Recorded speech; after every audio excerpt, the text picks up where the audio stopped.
नमस्कार, मी तुमची होस्ट गोल्डी। आजची आपली रेसिपी खूप साधी आहे, सोपी आहे, पौष्टिक आहे, न्यूट्रिशियस आहे। मुलांनाही फार फार आवडते, म्हाताऱ्यांना सुद्धा आवडते आणि तुम्हालाही आवडते। रोटी पिझ्झा। अगदी गव्हाच्या कणकेचा मी पिझ्झा करणार आहे। मी त्यात मैदा रवा काही वापरलेला नाहीये। माझ्या पद्धतीने मी सांगते। तुम्हाला आवडली रेसिपी तर तुम्ही नक्की करून पहा। चला मग आपण स्वयंपाकघरात जाऊया आणि फटाफट आपल्या रेसिपीला सुरुवात करू। थोडीशी लांब आहे ना, तर मग वेळ लागतो। चला तर मग रोटी पिझ्झा करण्यासाठी तर सगळ्यात आधी मी हे गव्हाचं पीठ घेतलेलं आहे आणि मी हे गव्हाचं पीठ या दुधाने भिजवून घेणार आहे। त्यामुळे मी तुम्हाला दोन्ही गोष्टी दाखवल्या। आता रोटी पिझ्झासाठी आपण आधी भाजी करणार आहोत। भाजीमध्ये मी घेतले आहे हे टोमॅटो, कांदा, गाजर आणि शिमला मिरची। या 4 वस्तू मी घेतल्या। माझ्याकडे 4 अवेलेबल होत्या। थोडेशा हिरव्या मिरचीचे तुकडे मी त्यात टाकणार आहे। मी आधीच हिरव्या मिरचीचे तुकडे इथे टाकून घेते। थोडासा आपला पिझ्झा जरा चटपटीत झाला पाहिजे। आता हे पिझ्झा सॉस घेतलेला आहे, त्यानंतर सोया सॉस आहे आणि हे रेड चिली सॉस आहे। 3 सॉसेस मी घेतले। हे चीज घेतलेलं आहे, हे मॉझरेला चीज आहे। थोडीशी कोथिंबीर मी भाजीत टाकणार आणि पिझ्झावर टाकणार आहे। हा लसूण आपल्याला आत्ता भाजीला लागेल आणि मी हे हर्ब्स घेतलेले आहे। थोडंसं मीठ भाज्यांमध्ये टाकायला मी घेते। आता आपण पॅन खाली गॅस ऑन केलेला आहे आणि इथे मी बटर टाकलं आहे। पण हे बटर जळून जाईल म्हणून आपण त्यामध्ये 1-2-3 थेंब फक्त तेल घालणार आहोत, बटर जळून नये म्हणून। आता हे बटर गरम झालं की यात लसणाचे तुकडे घालूया।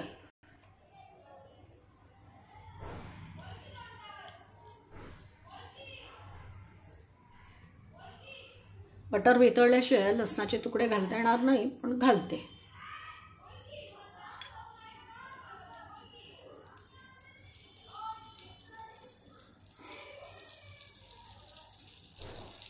आता मी यात लसणाचे हे तुकडे घातलेले आहेत आणि हे थोडेसे आपण तुकडे परत करून घेऊया। थोडंसं लालसर, थोडं किंचित, जास्त एकदम हे नाही, पण तसं पाहिजे। लसणाची चव आली पाहिजे भाजीला। आता यामध्ये ही राहिलेली सगळी भाजी, आपल्याला भाज्या तशाही खूप शिजवायच्या नाहीत आहेत।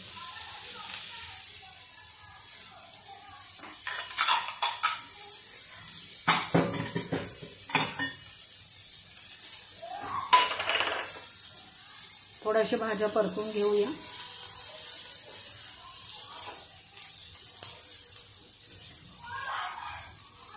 गॅस कमी करते।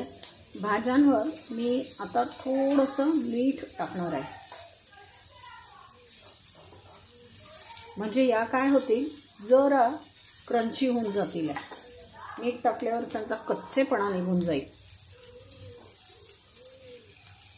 कारण यात बटर टाकलंय त्यामुळे मी जास्त मीठ टाकलेलं नाहीये।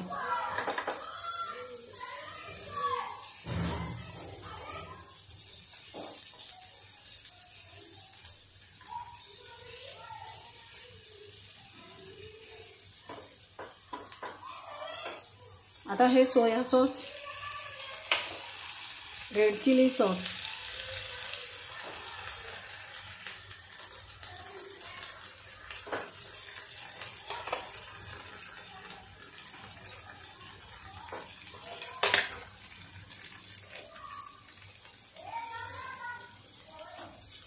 मात्र याला शिजू द्यावं लागतं। आता जर हे आपण केलं नाही तर त्या सॉसची चव फार वेगळी लागते, उग्र लागते। आणि माझ्याकडे डायल्यूट सोया सॉस आहे, मी डार्क सोया सॉस वापरत नाही।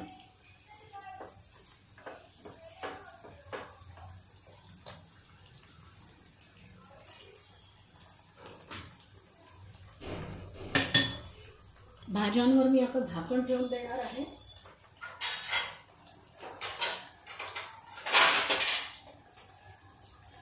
गॅस मी कमी केलेला आहे। हे आपल्याला नंतर आपला पिझ्झा झाला की आपल्याला मॉझरेला चीज लागणार आहे। हे आपल्याला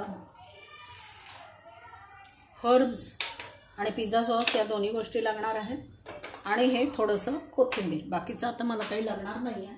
आता आपण आपला पिझ्झा बेस कसा करायचा आहे ते पाहूया. यासाठी मी आता हे पीठ घेतलं आहे, यामध्ये मी हे मीठ टाकलं आहे.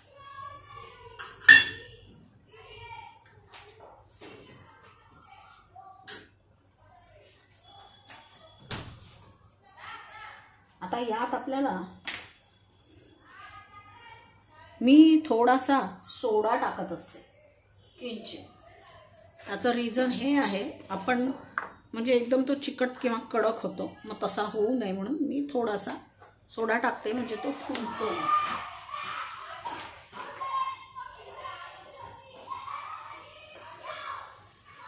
आपल्याला या भाज्या क्रंचीस ठेवायच्या आहेत, त्यामुळे आपल्या भाज्या झालेल्या आहेत. मी आता गॅस बंद करते, भाजीवर झाकण ठेवून देणार. हे पीठ आता एकत्र करून घेतलं आहे हाताने.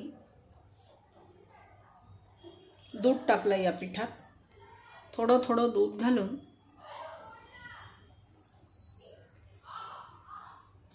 आणि मी एकच पिझ्झा तुम्हाला करणार आहे, कारण माझ्याकडे कोणी येईल तर माझी ही तयारी उद्या त्यांच्यासाठी आहे. रेसिपी तुम्हाला दाखवायचीच होती मला. तर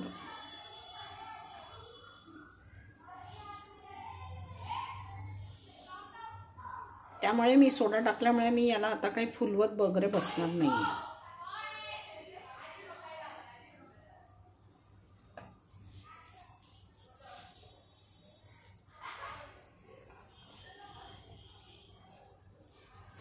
कणिक भिजवून झाले की दाखव. आता मी काय केलंय, पोळी लाटली, 2 पोळ्या लाटल्या. या पोळीला मी छान बारीक छिद्र करून घेतलेली आहे आणि अशीच एक बारीक छिद्र केलेली पोळी मी इथे पण करून घेतली. आणि ही पोळी मी कडक शेकून घेणार आहे. थोडंसं तूप लावून मी कडक शेकून घेते, म्हणजे मग आपला पिझ्झा खूप टेस्टी बनतो, खूपच टेस्टी बनेल आणि छानच लागेल. थोडीशी आपली इंडियन टच आपण त्या पिझ्झाला देतो आहे. कारण मला जसं आपला थेपला असतो कडक, तसं मला तो करायचा आहे. आजकाल थिन पिझ्झा मिळतो ना, त्या पद्धतीचा हा पिझ्झा. आता हे दोन्ही भाग मी शेकून घेते आणि मग तुम्हाला दाखवते.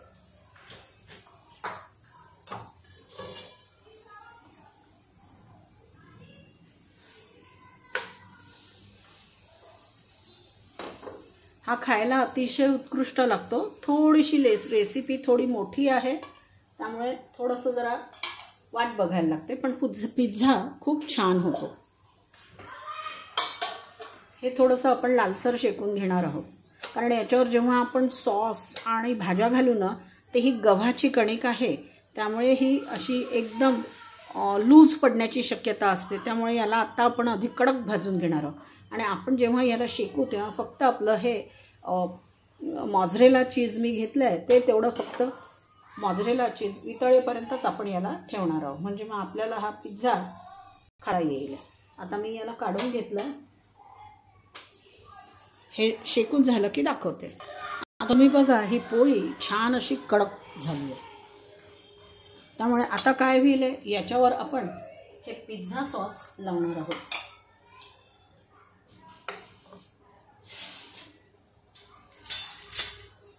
मी चाकूने हे पिझ्झा सॉस सगळीकडे स्प्रेड करून घेणार आहे.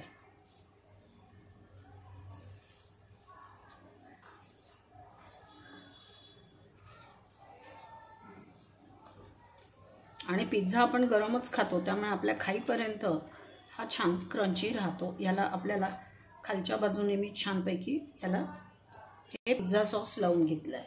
आता ही जी पोळीवर उरलेली आहे, या पोळीला पण मी पिझ्झा सॉस लावून घेते.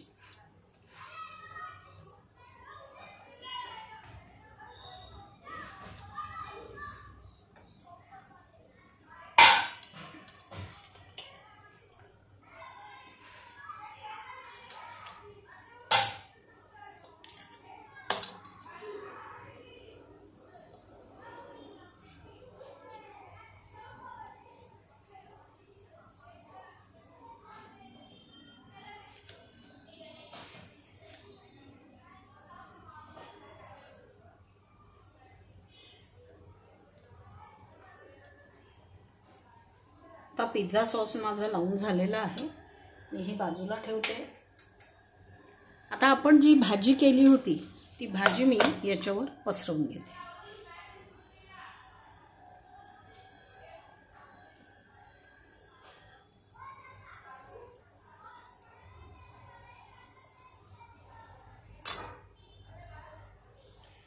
या भाजीवर मी हे मॉझरेला चीज टाकते आता. आणि चीज आपल्याला भरपूर टाकायचं आहे. फक्त ही थोडीशी बॉर्डर जी आहे त्या बॉर्डरवर हे चीज नको. हे चीज फक्त थोडंसं साईड सोडून मी दाखवते तुम्हाला नंतर.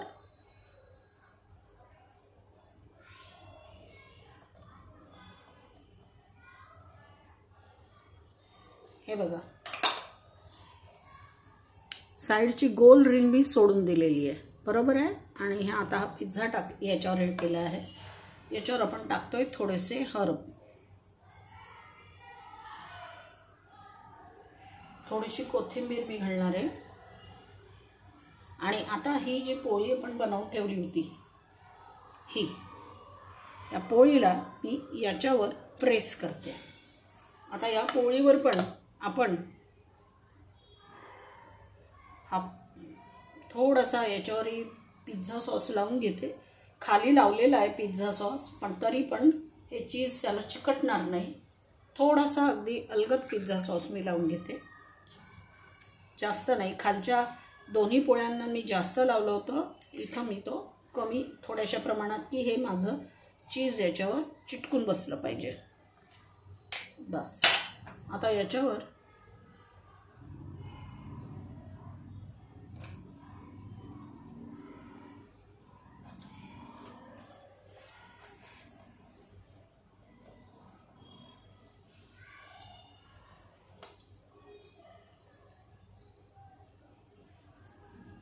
हा पिझ्झा उचलून मी आता या तव्यात ठेवते.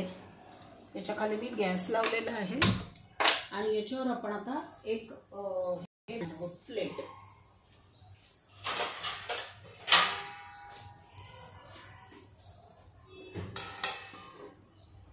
पिझ्झा साधारणपणे 5 ते 10 मिनिट याला लागतील, तर 5 मिनिटांनी तुम्हाला मी दाखवते.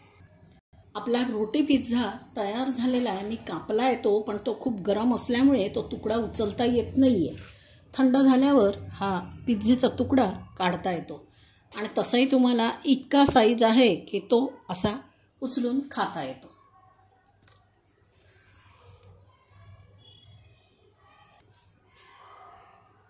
तुम्हाला जर माझी रोटी पिझ्झाची आयडिया आवडली असेल तर तुम्ही माझ्या चॅनलला नक्कीच लाईक, सबस्क्राईब, शेअर, कॉमेंट जरूर करा.